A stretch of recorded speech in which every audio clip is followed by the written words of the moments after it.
Hello students, मैं श्री दीपचंद चौधरी महाविद्यालय ललितपुर से आज मैं आपको सिल्क की जो मैन्युफैक्चरिंग होती है उसके बारे में जो है डिटेल से बताऊंगी। तो रेशम का उत्पादन जैसे कि कपास और ऊन या किसी भी तरीके की रेशों का निर्माण की प्रक्रिया जैसी होती है, इसकी प्रक्रिया जो है बिल्कुल भी वैसी नहीं होती है।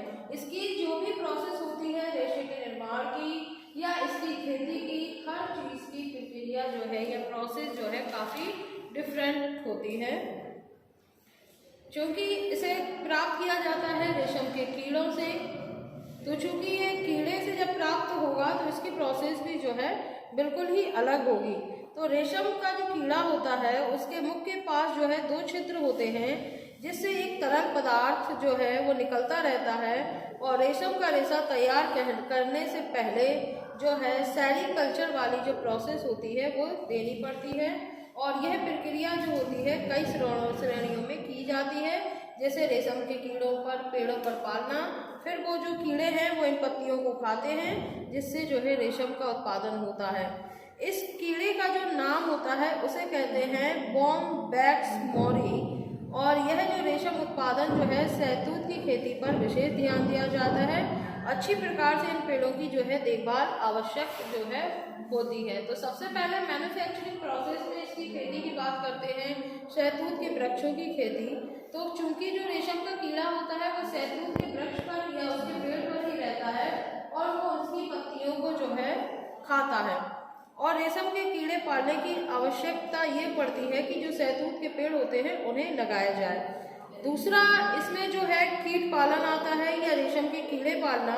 तो किसान को जो गृह उद्योग में जो रुचि रखते हैं वो जो है ये रेशम के पेड़ लगाते हैं, शहतूत के जो वृक्ष उन्हें लगाया जाता है जिन पे ये कीड़े जो है पाले जाते हैं। रेशम के कीड़ों की एज की बात करें तो इनकी जो एज होती है वो केवल 2 महीने की होती है। और इस इतने कम समय में भी वो 4 अवस्थाओं से गुजरते हैं, जिसमें पहला होता है अंडा, सेकंड होता है लार्वा, तीसरा आपका प्यूपा और चौथा जो कि कीड़ा। और प्रत्येक अंडे से जो है लार्वा निकलता है जो बहुत तेजी से शहतूत के पत्ते खाता है और बढ़ करके ये 3.5 इंच लंबा एक कैटरपिलर जो है वो बन जाता है। ठीक है, जब ये अंडों से बाहर निकल आते हैं तो उन्हें 10 दिन तक सुंदर जो है कटी हुई शहतूत की पत्तियों का भोजन दिया जाता है।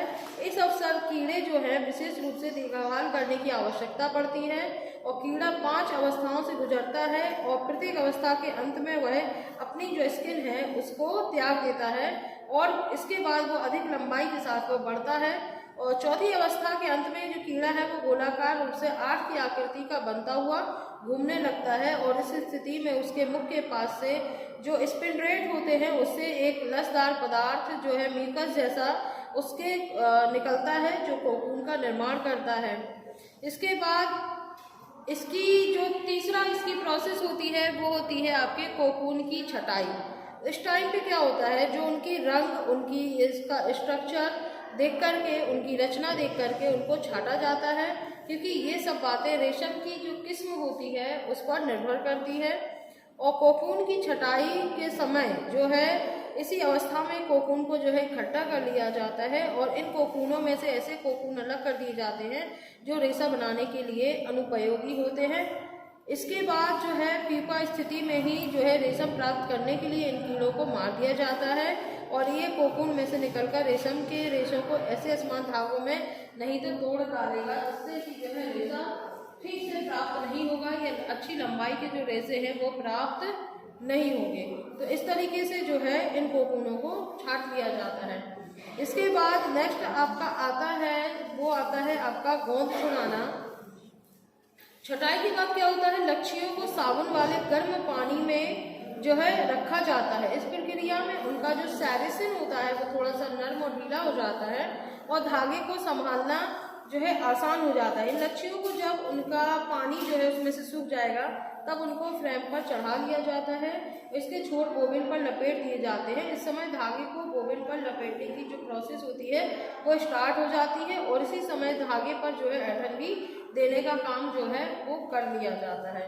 इसके बाद जो आपका आता है वो है आपका विरंजन या ब्लीचिंग जिसको बोलते हैं, तो रेशम को विरंजित करने के लिए हाइड्रोजन पेरोक्साइड या सल्फर डाइऑक्साइड का जो है यूज़ किया जाता है। और जो अशुद्ध रेशम जो होती है उसका समस्त जो गोंद है उसको हटाना जो है असंभव सा कार्य है, लेकिन इसमें क्या होता है, उत्पादित रेशम में इनमें गोंद का तत्व बने रहने से एक स्पष्ट जो है अंतर वो बना रहता है। इसके बाद इसमें आता है परिष्कृति या फिनिशेस। तो रेशम में प्राकृतिक रूप से इतनी चमक और कोमलता या सॉफ्टनेस होती है कि उसकी परिचर्या की बहुत ही कम जो है आवश्यकता पड़ती है। इसके बाद काम किया जाता है, चूंकि आपका सिल्क जो है वो लाइट वेटेड होता है, इसलिए इसको वेटेड करने का काम भी जो है रेशम को भारी करने का काम किया जाता है। जब रेशम के सूत को बुनाई के लिए तैयार किया जाता है तब वह सूत में से गोंद हटाने के लिए उसे साबुन के घोल में उबाल लिया जाता है और इस प्रक्रिया में रेशम के मूल भार में 20 से 30% की कमी आ जाती है। और तैयार सिल्क के ऐसे वस्त्र जिसमें गोंद हटा देने के बाद किसी अन्य पदार्थ को नहीं लगाया जाता है, शुद्ध रेशम के जो है वस्त्र वो कहलाते हैं। और रेशम में धातु क्षारों के प्रति अधिक सादृश्यता होती है, इस कारण से रेशम के धागों में इन धातुओं को आत्मसात करा के भार की कमी को जो है वो पूरा कर लिया जाता है। लेकिन जो भारी किया हुआ रेशम होता है वो ज़्यादा टिकाऊ जो है वो नहीं होता है जितना कि जो शुद्ध रेशम होता है, क्योंकि धूप या पसीने से रेशा जो है वो कमज़ोर हो जाता है। वजन बढ़ाने से वस्त्र कुछ कड़े, दृढ़ एवं सघन हो जाते हैं। तो वजन बढ़ाए हुए वस्त्रों में मुड़ने वाले स्थान पर जो है सलवटें पड़ जाती हैं और लगातार प्रयोग से जो है वजनीकृत सिल्क के वस्त्र जो है वो जल्दी नष्ट हो जाते हैं। रेशम के प्रकारों की बात करें तो रेशम 2 टाइप्स का होता है, एक होता है स्वनिर्मित रेशम, एक होता है उत्पादित रेशम। स्वनिर्मित में जो है आपका मूंगा, अरंडी और टसर आ जाते हैं। उत्पादित में आ जाता है आपका लपेटा हुआ और कता हुआ रेशम। अब भारत और स्वनिर्मित रेशम या जंगली जो रेशम व्हाइट सिल्क होता है वो भारत, चीन तथा पूर्वी देशों के कई भागों में जो है ये पाया जाता है। इस रेशम के कीड़े नहीं पाले जा सकते हैं। इन कीड़ों के कोकूनों से निकला हुआ रेशम घटिया किस्म का होता है और इनका जो रंग है वो भूरा होता है।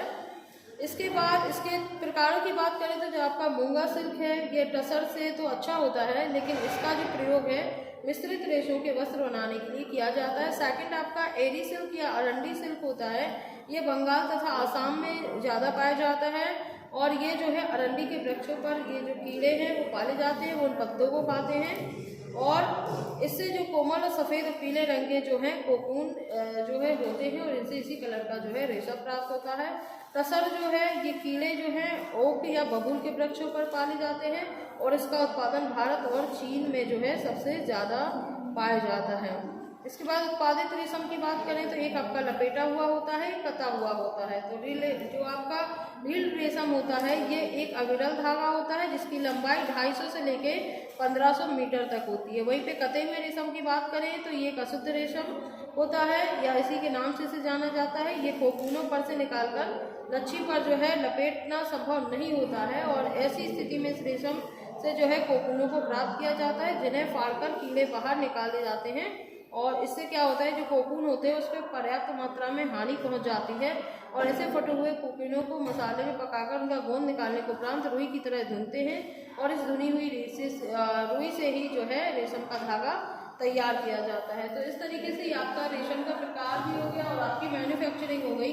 इसके बाद इसकी जो इसकी कैरेक्टरिस्टिक्स की बात करें इसकी विशेषताओं की तो इसमें हम आपको केमिकल एंड जो भी इसकी विशेषताएं हैं वो आपको मैं नेक्स्ट वीडियो में जो है मैं आपको बता दूंगी इसकी फिजिकल प्रॉपर्टीज और केमिकल प्रॉपर्टीज कौन कौन सी होती हैं।